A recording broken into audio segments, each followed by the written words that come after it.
Zyra e Inspektoratit të Përgjithshëm gjatë këtij vitit është një punë e rëndësishme edhe kemi bashkëpunim jashtëzakonisht të rëndësishëm me zyrën e Inspektoratit, edhe është një vlerësim i shkëlqyer dhe i qellor. Rastet e shkele janë zvogëluar, kryesisht në fushën e marrëdhënies punës ka më pak shkelje, në fushën e sigurisë janë rritë shkeljet e vendit të punës. Çdo herë kemi bashkëpunim me qeverinë e Kosovës. Sfida më e madhe që kanë sfiduar inspektoratin qendror të punës janë rastet e aksidenteve në vendin e punës që janë me fatalitet, edhe kjo vazhdon të jetë sfidë ende për inspektoratin e punës, por jemi duke hartuar në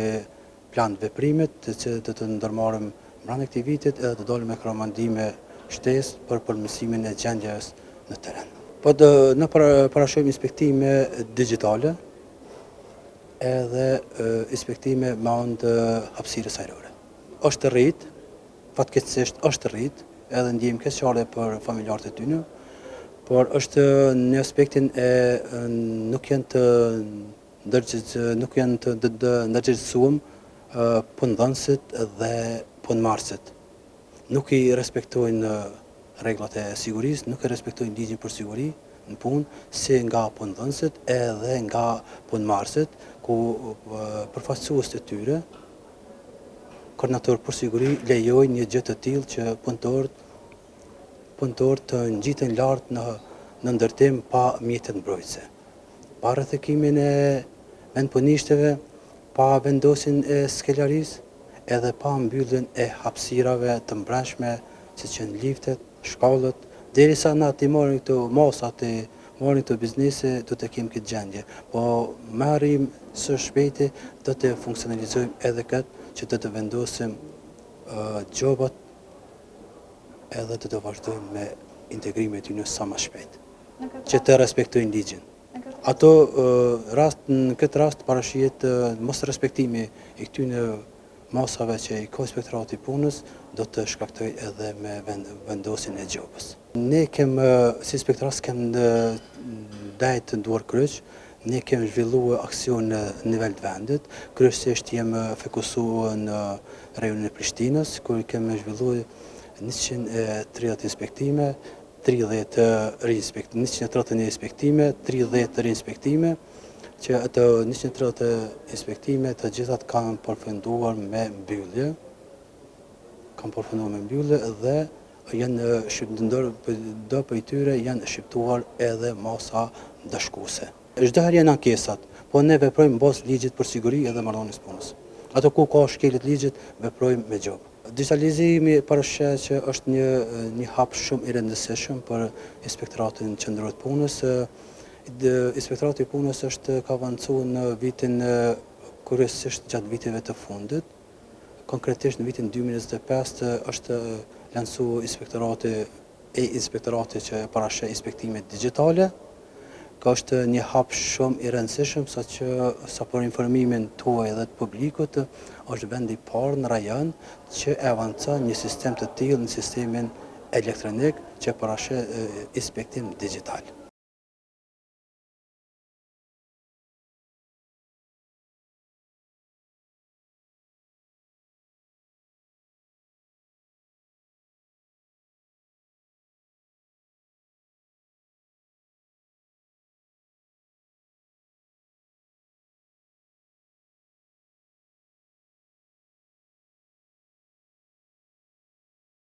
Fatkeqësisht që nga pas lufta deri më tani, ky vit deri në periudhën me 1 tetor është fatkeqësisht numri më i madh i rasteve të vdekje në vendet e tyre të punës, që nga janari 2025 deri me sot i kemi 26 raste të vdekjeve në vendet e tyre të punës. 68% të këtyre punëtorëve janë punëtorë të kompanive private të cilat punojnë në ndërtimtari, kurse pjesa të tjerë janë normal në profile të ndryshme, por gjithsesi janë punëtorë të sektorit privat të Kosovës. E përshkruajmë si jashtëzakonisht shumë shqetësuese. Shqetësimi më i madh është ai sepse asnjë institucion në nivel shtetëror, po edhe as pronarët e kompanive poshtë që nuk po merren seriozisht me këtë çështje. Ndoshta mos efikasiteti i organeve shtetërore për ndjekjen këtyre pronarëve të kompanive, sepse 95% të rasteve janë shkaktar pronarët e kompanive për mos realizimin e mbrojtjes dhe sigurisë në punë. Normal që janë pjesë e fajt kryesor inspektorati i punës, por në një forme janë edhe gjykata, sepse ne kemi raste të cilat kanë humbur punëtorët jetën në vend tyre të punës para 6-7 vitesh dhe ende nuk është ardhur deri në përfundim i këtij fundamenti. Familjarët nuk marrin asnjë kompenzim, realisht po themi nuk marrin kompenzim as deri në përfundim të vendimit të gjykatës, por edhe unë e tham që drejtësia e vonuar është e barabartë me një padrejtësi. Vetë fakti kur jepet hapësinë një gjykate që të marrë një vendim për një rast të vdekje më shumë se 6-7 vite, atëherë në shumicën e raste, po themi në 90% të rasteve, ne si punëtorë humbim këtë kontest, sepse ne në rend parë nuk kemi para të japim kujt do të qoftë dhe normal ne jemi një kategori e vorpur dhe gjithherë humbës jemi në çdo aspekt, sepse humbim jetën, humbim edhe rastet në gjykata. Dhe kështu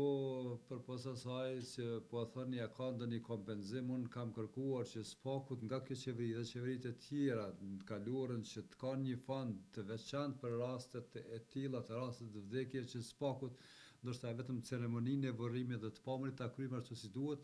por paramendojeni një qeveri e jona kur është e gatshme që të jep për punëtorët e sektorit publik 10.000 dhe 15.000 euro për një rast të vdekje që ata kanë gjendjen shumë më të mirë se na.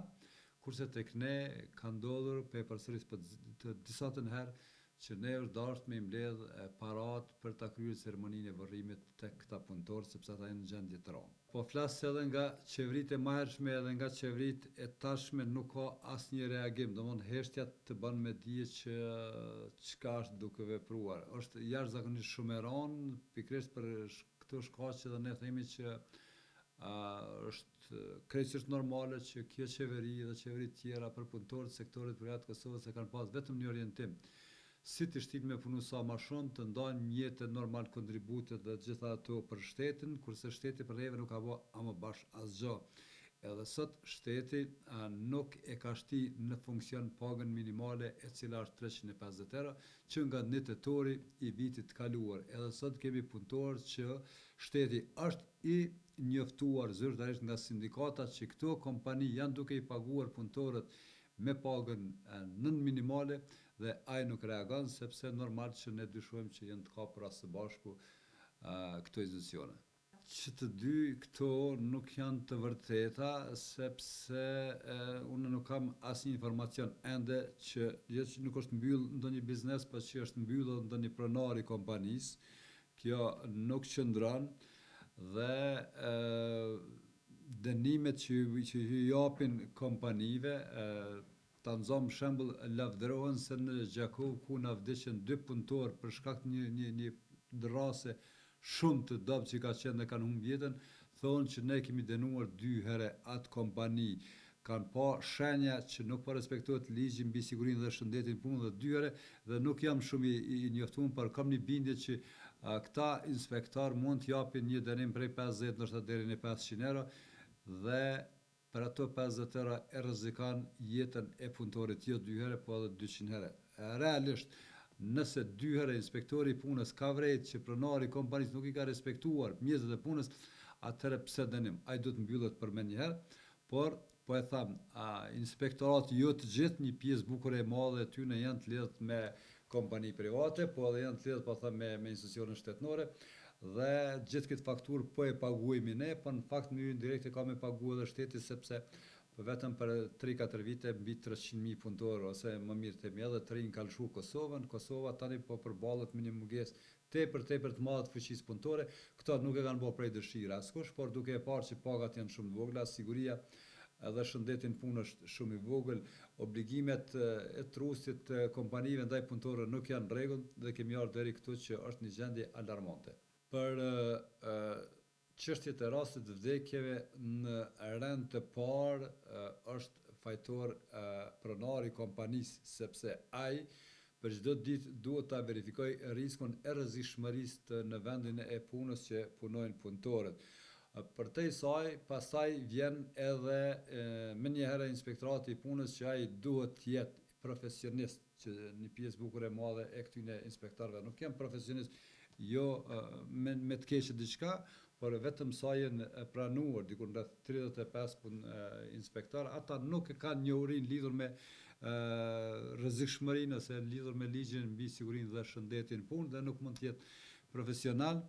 Dhe kjo është ajo çështje për cilën ne kemi tërhequr vërejtjen që duhet punohet më me ngulëm, por megjithatë nuk ka një kujdes të shtuar, fatkeqësisht kjo po vazhdon me këtë trend. Po e përsëris, në Kosovë vdesin 4 herë më shumë punëtor nga rastet e vdekjeve në vend të hyrë punës se sa në rajon.